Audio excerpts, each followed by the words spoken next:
ટીવી9ના થિંકફેસ્ટમાં રાજનીતિ, વ્યાપાર, ધર્મ, વિજ્ઞાનની સાથોસાથ મનોરંજન ક્ષેત્રની પણ ચોક્કસ વાતો થઈ. 100 કરોડની કમાણી કરનાર super duper hit film Lalo Krishna Sahayate આ ફિલ્મની અભિનેત્રી રીવા રાજ પણ ટીવી9ના થિંકફેસ્ટના મહેમાન બન્યા. તો ચાલો માણીએ Adani presents what Gujarat thinks ટુડેની ઝલક અને રીવા રાજની સ્ક્રીનથી લઈને કરોડ સુધીની સફર.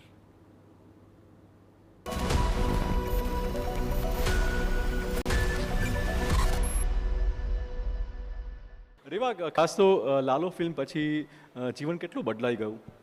કોઈ ફેન મુવમેન્ટ યાદ આવે છે? સરસ, એકદમ ક્રેઝી ફેન્સ મળ્યો હોય. એટલે આખું 360 લાઈફ 360 ડિગ્રી થઈ ગઈ. બિલકુલ. હું એક પેલું મૂવીનો ડાયલોગ છે, ફની મૂવી છે કે સડક पे से उठा के स्टार बना दिया.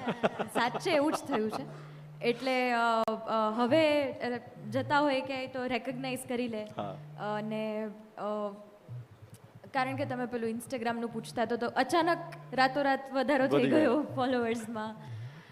એટલે ઘણા ચેન્જીસ આવી ગયા છે. એક તો મેજર એ જ છે કે એઝ એન એક્ટર તમે વર્ષોથી કામ કરતો, એટલે હું થિયેટર કરતી પહેલાં નાની હતી ત્યારે, એટલે 14 વર્ષની હતી ત્યારથી એક્ટિંગ કરું છું. અત્યારે 25ની થઈ તો 10-11 વર્ષથી હું એક્ટિંગ કરું છું.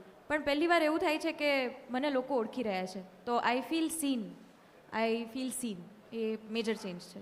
રીવા, પેલો જે ઓરા છે લાલો ફિલ્મની સફળતાનો ઓરા, એ ધીમે ધીમે હવે ઉતરીને વાસ્તવિકતાની વાત કરીએ તો હવે આગામી દિવસોમાં તમારા પ્રોજેક્ટ્સ, તમારું ફોકસ હવે શું હોઈ શકે?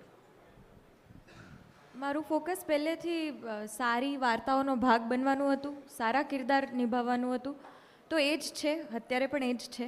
અને બસ હવે એના પર કામ ચાલી રહ્યું છે. લાગે છે કે સંઘર્ષ વધુ કરવો પડશે હવે, અથવા તો કેમ કે અપેક્ષા ચોક્કસ ઓડિયન્સની વધી ગઈ છે કે રીવાની ફિલ્મ હશે એટલે સુપરહિટ હોવી જોઈએ, કન્ટેન્ટ સારું હોવું નહીં લેવાનું. ના, પણ એ વાત સાચી છે, ટેન્શન નથી જ લેવાનું. અપેક્ષાઓ હોય એ હું સમજી શકું છું 100%.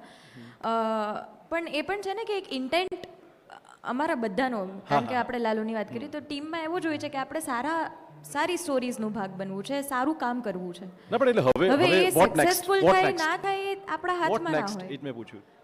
એટલે ફિલ્મ કરી રહી છું, હવે જોઈએ કઈ રીતે થાય છે.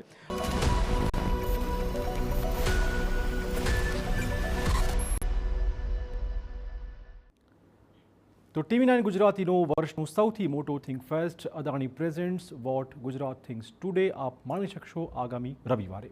ટીવી9